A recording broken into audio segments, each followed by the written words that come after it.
The life and legacy of Darth Bane, early life on Apatros. Darth Bane, originally named Dessel, was born around 1026 BBY on the bleak remote planet of Apatros. Life on Apatros was a brutal affair centered around the grueling work in the Cortosis mines. The planet's harsh environment mirrored the misery in Dessel's life, where he faced constant abuse from his alcoholic father. This hardship bred in him a deep-seated anger and resentment, emotions that would later fuel his connection to the dark side of the Force. Dessel's early life was marked by a fierce survival instinct. He grew up tough, learning to endure and adapt. His father blamed him for his mother's death during childbirth, and this misplaced anger manifested in relentless physical and emotional abuse. As Dessel grew older, his latent Force sensitivity began to manifest, particularly in moments of intense emotion. These abilities, though raw and uncontrolled, helped him survive the harsh conditions of Apatros and the dangers of the mines. One fateful night, Dessel's anger reached a boiling point. After a vicious encounter with a Republic officer in a cantina, Dessel killed the man in a fit of rage, using the Force instinctively. Knowing that the consequences of his actions would be severe, he fled Apatros, leaving behind the only life he had ever known. His flight led him into the ranks of the Sith, where his journey to becoming Darth Bane would truly begin. Joining the Sith Brotherhood, Dessel's escape from Apatros brought him to the attention of the Sith Brotherhood of Darkness, an organization that was in the midst of a war with the Jedi Order. The Sith, under the leadership of Lord Khan, sought to overthrow the Republic and destroy the Jedi. The Brotherhood, however, was flawed in its structure. Unlike the ancient Sith, who embraced the dark side's call for power and dominance, the Brotherhood believed in unity and equality among its members, a concept that would ultimately weaken them. Dessel, now taking the name Bane after a derogatory nickname from his father, quickly proved himself within the Brotherhood.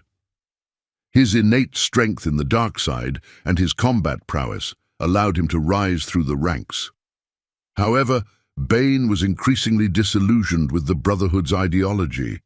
He saw the Sith's insistence on equality as a perversion of their true nature, believing that the dark side was meant to be wielded by the strong, not diluted among many. During his time in the Brotherhood, Bane began to study ancient Sith teachings, delving into the lore of powerful Sith Lords like Revan and Naga Sadow. These studies led him to a profound realization. The Sith were doomed to failure if they continued on their current path. The Brotherhood's very structure, which promoted shared power among many, was antithetical to the dark side's core principle of survival of the fittest. The path to the rule of two. Disillusioned with the Brotherhood, Bane left to study the dark side on his own, seeking greater power and deeper understanding. His journey took him to the ancient world of Leon, where he discovered the holocron of Darth Revan, a legendary Sith Lord. Through Revan's teachings, Bane learned the true nature of the dark side and the failings of the Sith as they were. Revan's holocron emphasized the need for a singular, strong Sith Lord to embody the dark side's power, with an apprentice who would one day rise to overthrow their master. With this knowledge, Bane decided to overthrow the Brotherhood of Darkness and establish a new order of Sith. He returned to the Brotherhood, now more powerful and determined than ever. Bane subtly began to manipulate the Sith Lords, sowing discord and doubt among them. He introduced the concept of the thought bomb, an ancient dark side ritual capable of annihilating all life within a certain radius, as a means to decisively end the war against the Jedi. Lord Khan, desperate and increasingly unstable, fell into Bane's trap. He agreed to use the thought bomb against the Jedi forces on the planet Ruusan. Bane, however, knew that the thought bomb would destroy not only the Jedi, but also the Sith who participated in its activation. When the bomb was unleashed, it obliterated the Jedi army and the Brotherhood of Darkness, leaving Bane as the sole survivor, the last of the Sith. The rule of two, one to embody power, the other to crave it. With the Brotherhood destroyed, Bane set out to rebuild the Sith in accordance with the philosophy he had learned from Revan's holocron. He devised the rule of two. There would only ever be two Sith at any given time, a master to embody the power of the dark side, and an apprentice to crave it. This structure ensured that the Sith would remain hidden and that their power would grow undiluted by infighting or weakness. The rule of two was a radical departure from the past Sith doctrines, which often saw multiple Sith Lords vying for power, leading to their downfall. By limiting the Sith to just two, Bane ensured that the apprentice would always strive to surpass the master, leading to a continuous cycle of growth and improvement. The master, in turn, would constantly be on guard, pushing the apprentice to their limits to ensure they were worthy of the title of Sith Lord. Bane's first task was to find an apprentice. He encountered a young girl named Zannah on Ruusan, who had survived the thought bomb's detonation and displayed strong potential in the dark side. Bane took her under his wing, beginning her training in the ways of the Sith.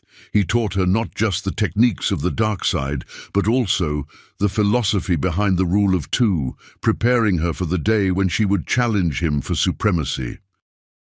Bane's later years and the rise of Darth Zannah. As Bane aged, he continued to grow in power, but he also became increasingly obsessed with the idea of immortality. Fearing that Zannah might not be ready to take his place, he began searching for ways to prolong his life.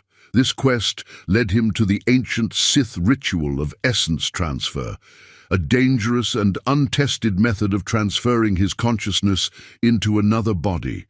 However, Zannah, who had grown powerful and ambitious, sensed her master's vulnerability. She knew that the time had come to challenge Bane, as the rule of two demanded. The two engaged in a fierce battle, with Zannah ultimately proving herself the stronger. She defeated Bane and took her place as the Dark Lord of the Sith, continuing the legacy he had established. Darth Bane's defeat marked the beginning of a new era for the Sith, one that would remain hidden from the galaxy for nearly 1,000 years. Under Zannah's leadership, the Sith went into hiding, operating in the shadows, manipulating events from behind the scenes. The rule of two ensured that the Sith grew stronger with each generation, each apprentice surpassing their master until they were ready to challenge the Jedi once again. Legacy and influence. Darth Bane's influence on the Sith was profound and enduring. The rule of two became the bedrock of Sith philosophy, guiding their actions and ensuring their survival for centuries. Bane's legacy was not just in his teachings, but in the way he restructured the Sith, turning them from a disorganized group prone to infighting into a secretive and powerful order. For nearly 1,000 years, the Sith followed Bane's teachings, each master passing down the knowledge of the dark side to their apprentice, waiting for the right moment to strike. This culminated in the rise of Darth Sidious, Emperor Palpatine, who, following Bane's philosophy, orchestrated the fall of the Republic and the Jedi Order, establishing the Galactic Empire. In the end, Bane's vision was realized. The Sith ruled the galaxy, albeit briefly, and his legacy lived on through the Sith Lords who followed his teachings. Even in defeat, Bane's philosophy endured, ensuring that the Sith would always rise again, as long as there was one to embody the power and another to crave it.